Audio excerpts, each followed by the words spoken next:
안녕하세요. 3월 29일 이슈이다 시작합니다.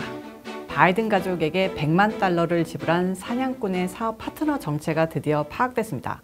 이 인물은 바이든이 부통령으로 재임할 기간 동안 백악관을 자주 방문했던 것으로 드러났는데요.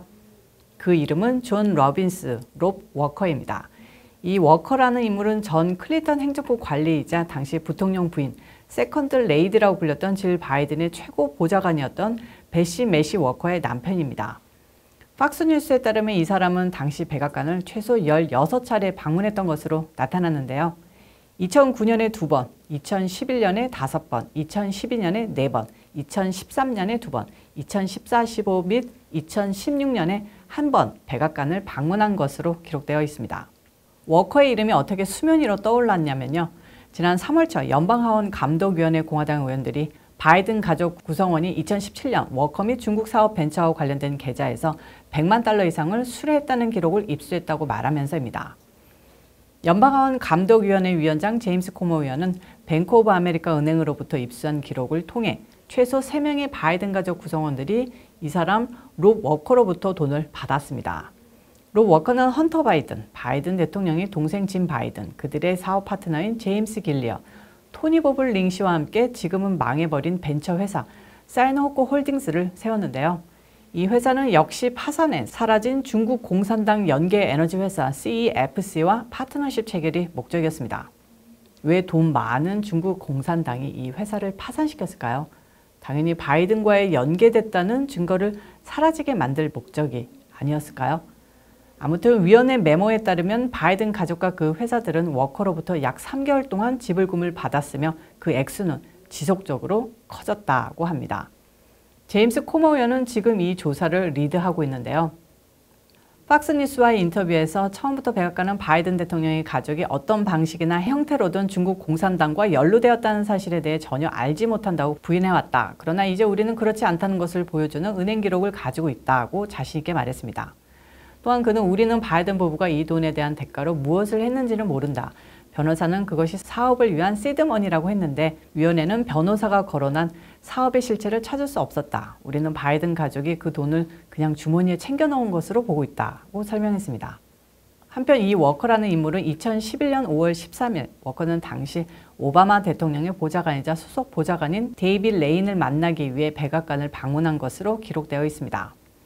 팍스뉴스 디지털 조사에 따르면 레인은 워커, 헌터 바이든, 헌터의 오랜 사업 파트너인 에릭 슈베린의 오랜 동료로 오바마 바이든 행정부에서 각각 최소 27번 백악관을 방문한 것으로도 밝혀졌습니다. 워커가 백악관에서 레인을 만나기 이틀 전 헌터 바이든은 레인을 자신의 집에서 열리는 바베큐 파티에 초대했고 레인은 기대할게요. 헌터 곧 뵙겠습니다. 라고 답했다고 합니다. 바베큐를 기대하겠다는 건지 아니면 뭔가 구린 걸 기대한다는 건지는 생각 좀 해야겠습니다. 이듬해 헌터의 사업 파트너 슈베리는 헌터 바이든에게 보낸 이메일에서 현재 해산된 헌터의 계열사인 로즈몬트 세네카 테크놀로지 파트너스의 레퍼런스로 그러니까 회사의 신용을 뒷받침해 줄 수 있는 주요 참고인으로가 오바마의 수석 보좌관 데이빗 레인을 넣었습니다.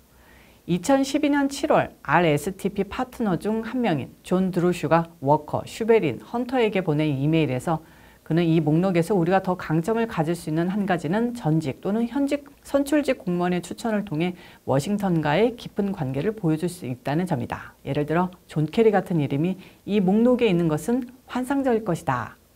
하지만 존 케리를 명단에 추가하는 것은 현재 우리 측의 기대만큼 도움이 되지 않는다고 생각한다. 그래서 데이빗 레인을 추가하는 것은 어떨까라고 했답니다. 그러니까 한마디로 헌터 아버지 백 이용해서 사업체를 홍보하기 위해 내 회사의 오바마 행정부 주요 인물들이 뒷배다라고 거드름 피울 계획이었던 겁니다. 참 끼리끼리 논다고 이 중심에 섰던 헌터라는 인간은 지금은 미술가, 아티스트인 척하고 있죠.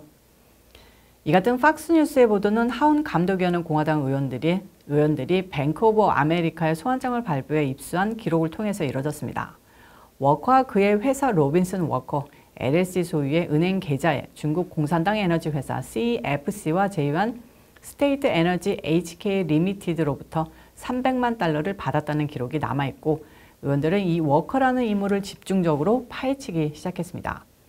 공화당 측은 그리고 이 워커가 헌터와 연인 관계였던 형수 할리 바이든, 제임스 바이든 그리고 사냥꾼 바이든에게 100만 달러를 보낸 것을 확인했다고 밝혔습니다. 한편 헌터의 변호인 측은 이 100만 달러가 선의로 전달한 시드머니의 일부라고 말하면서 근거 없는 우파 음모론을 공화당이 밀어붙였다고 비난했습니다.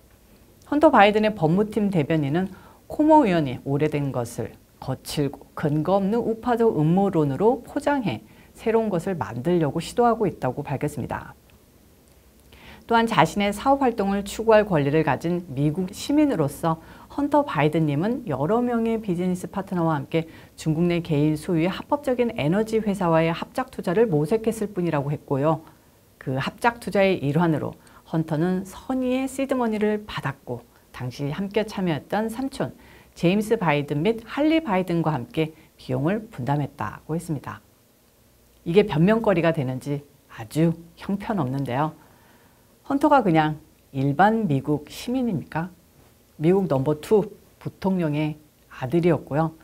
부통령의 아들 레미가 중국 공산당이 관련된 기업과 합작을 모색한 것만도 모자라 시드머니란 핑계로 100만 달러를 워커를 통해 우회적으로 받은 겁니다. 또 중국 공산당이 헌터가 누군지 모르겠습니까? 당연히 뇌물로 볼 수밖에 없는 돈이 바이든 일가에게 전달된 겁니다. 공화당은 이 같은 논리로 본격적으로 공격에 나서고 있습니다. 헌터의 중국 및 우크라이나 등 외국 기업과 관련된 거래는 이제 그 실체가 확실하게 드러났고 사법적 판단을 앞두게 됐고요. 일부에서는 흐지부지 끝나가고 있는 대통령에 대한 맨하튼 지검의 기소 사태가 바이든 일가의 100만 달러 수뢰 의혹, 아니 수뢰 사실을 덮으려는 언론 플레이였다는 추측이 비중 있게 받아들여지고 있습니다. 이번 대선에서만큼은 바이든에 대한 의혹이 철저하게 검증되어야 하고요. 지난 2016년처럼 주류라고 스스로를 칭하는 미국의 언론들이 민주당, 바이든 감싸기에 나선다면 정말로 국민들이 분노에 들고 일어날 수도 있다는 점 명심해야 할 것 같습니다. 오늘 이슈이스타는 여기까지고요. 시청해 주셔서 감사합니다. 저는 또 다음 영상에서 찾아오도록 하겠습니다. 안녕히 계세요.